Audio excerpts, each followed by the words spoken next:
চুৰ ডকাইতৰ ঘাটিলৈ পৰিণত হৈছে জুৰুডৰ এআইডিচি। নিতৌ এআইডিচি অম্বিকাগিৰিত চুৰে চলাইছে সন্ত্ৰাস।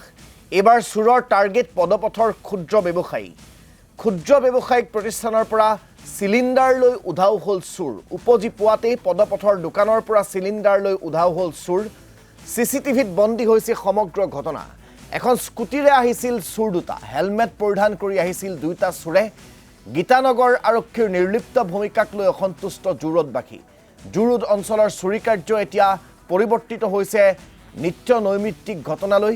আৰু এয়া ঢল পোৱাতে এআইডিচিৰ পদপথৰ ওপৰত থকা এখন ব্যৱসায়িক প্ৰতিষ্ঠানৰ পৰা চুৰে লৈ গৈছে চিলিণ্ডাৰ। এয়া চিচিটিভিত বন্দী হোৱা সেই ভিজুৱেলছটো আপোনালোকে চাওক। প্ৰতিদিন টাইমৰ মুখ্য কাৰ্যালয়ৰ ঠিক তলতেই এই ঘটনাটো সংঘটিত হৈছে। প্ৰতিদিন টাইমৰ মুখ্য কাৰ্যালয়ৰ তলৰ পদপথত এগৰাকী ব্যৱসায়ীয়ে এই ব্যৱসায়িক প্ৰতিষ্ঠানখনেৰে তেওঁ ৰাইজৰ সেৱা আগবঢ়াই আহিছিল। তেওঁ নিজৰ পৰিয়ালটোক পোহপাল দি আহিছিল। সেই ব্যৱসায়িক প্ৰতিষ্ঠানখনৰ পৰাই লৈ গ'ল আজি চিলিণ্ডাৰটো। ৰাজপথেৰে মানুহে আহ যাহ কৰি থকাৰ সময়তে, যান বাহন চলি থকাৰ সময়তে হঠাৎ ইফাল সিফাল কৰি থাকিয়েই মুহূৰ্ততে সেই ব্যৱসায়িক প্ৰতিষ্ঠানখনৰ পৰা চিলিণ্ডাৰটো লৈ উধাও হয় এই চুৰৰ দলটো।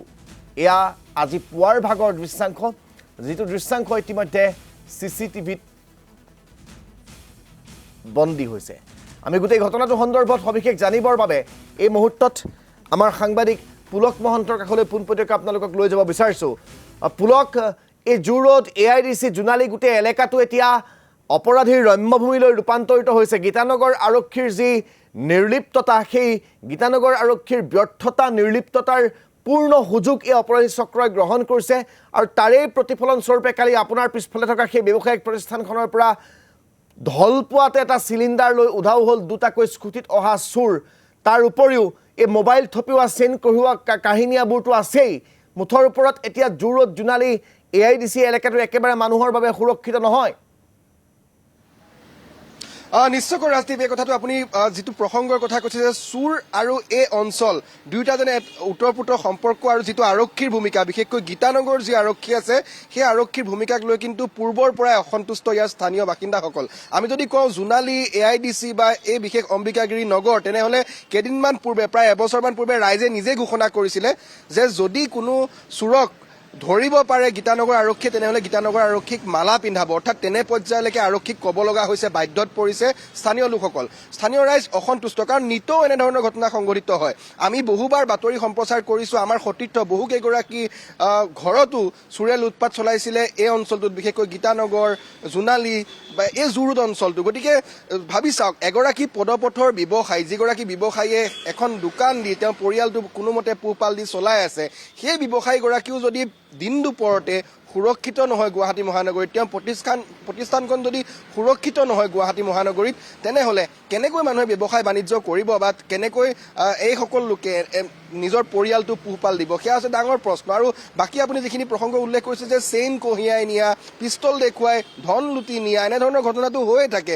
কিন্তু তাৰ উপৰিও আজি যিটো ভিজুৱেলছ আপোনালোকে ইতিমধ্যে প্ৰত্যক্ষ কৰিছে, চিচিটিভি যিটো ভিজুৱেলছ আছে, তাত খুব স্পষ্টকৈ এই কথাটো দেখিছে যে এখন স্কুটিত আহিছে, কোনো ধৰণৰ ভয় নাই, কোনো ধৰণৰ শংকা নাই, আহিছে এইটো স্থানৰ পৰা, যিটো স্থানত এইটো চিলিণ্ডাৰ আছিলে, এই স্থানৰ পৰা চিলিণ্ডাৰটো খুলি এক প্ৰকাৰ লৈ উধাও হৈছে। ইয়াত স্থানীয় যথেষ্ট ৰাইজ আছিলে, ইয়াত ওচৰতে পুৱাৰ ভাগত সকলোৱে দোকান প্ৰতিষ্ঠান খুলি আছিলে। কিন্তু সেই মুহূৰ্তটো মৰসাহ বুলি ক'ব লাগিব, এক প্ৰকাৰ মৰসাহ কৰি চুৰ দুটা আহিছে আৰু চিলিণ্ডাৰটো লৈ উধাও হৈছে। অৰ্থাৎ তেওঁলোকে নিশাটোতো বিভিন্ন ঘৰত চুৰ কৰেই, তাৰ উপৰিও এতিয়া পুৱাৰ ভাগতো তেওঁলোকে টাৰ্গেট লৈছে এনেধৰণৰ পদপথৰ ব্যৱসায়ীসকলক। অকণমান খুৰা আগুৱাই আহিলে সুবিধা হ'ব। চাওক, দোকান এখন দি কিবা মতে আপুনি পৰিয়ালটো পোহপাল দি আছে, তাতো পুৱাৰ ভাগত এনেধৰণৰ ঘটনা আহি দুটা চুৰে লৈ গুচি গ'ল। আপুনি গম নাপালে নে ধৰিব নোৱাৰিলে? চাওক, মই দোকানখন ৰেডি কৰিলোঁ। ৰেডি কৰি মই পানীটো আৰু ইয়াতে পানী আনিব লাগে বেলেগৰ পৰা, পানী আনিলোঁ। মানে পানী আনিব যোৱাতে, এক বাল্টি পানী আনিব গ'লোঁ। পানী আনিব যোৱাতে 5 মিনিটো হোৱা নাই, মই পানীটো আহি নাপালোঁ।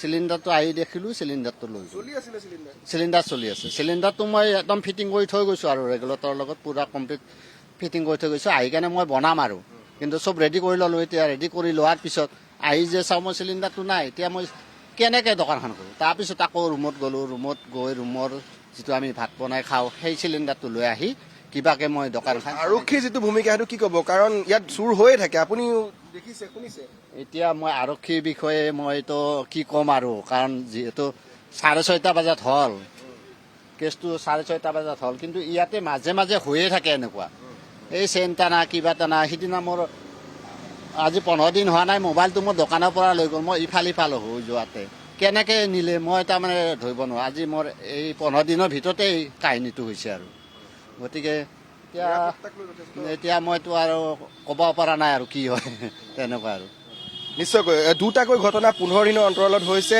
পূৰ্বতে মোবাইল চুৰি হৈছে আৰু বৰ্তমান চিলিণ্ডাৰ অৰ্থাৎ এনেধৰণে এতিয়া জুৰুড বা এই অঞ্চলটো চুৰৰ সন্ত্ৰাসলৈ পৰিৱৰ্তিত হৈছে নিতৌ চুৰে বিভিন্ন স্থানত সন্ত্ৰাস চলাইছে সেয়া লাগিলে কাৰোবাৰ ঘৰতেই হওক বা এনে পদপথৰ যিসকল ক্ষুদ্ৰ ব্যৱসায়ী আছে ব্যৱসায় প্ৰতিষ্ঠানত এতিয়া আৰক্ষীৰ যিটো ভূমিকা তাক লৈ কিন্তু যথেষ্ট প্ৰশ্ন হৈছে আৰক্ষীয়ে কি কৰে কাৰণ গীতানগৰ আৰক্ষীক বহুবাৰ কোৱা হৈছে তেওঁলোকে জানেও নিজে যে এই অঞ্চলটোত চুৰৰ অতি মাত্ৰা সন্ত্ৰাস গতিকে কেনেকৈ এই সমস্যাটো সমাধান কৰে সেয়াহে হ'ব কিন্তু লক্ষণীয় নিশ্চয়কৈ সেয়া লক্ষণীয় বিষয় হৈ পৰিব পুলক মহন্ত আপোনাক ধন্যবাদ জ্ঞাপন কৰিছোঁ আৰু এই বাতৰিটো দেখাৰ পিছত অকণমান হ'লেও চাগে সম্ভেদ ঘূৰি আহিব গীতানগৰ আৰক্ষীৰ তেওঁলোকৰ লাজ লাগিব যে পদপথৰ এগৰাকী ব্যৱসায়ীকো তেওঁলোকে সুৰক্ষা দিব পৰা নাই বাকী কথাবোৰ আমি ৰাইজলৈ এৰিলোঁ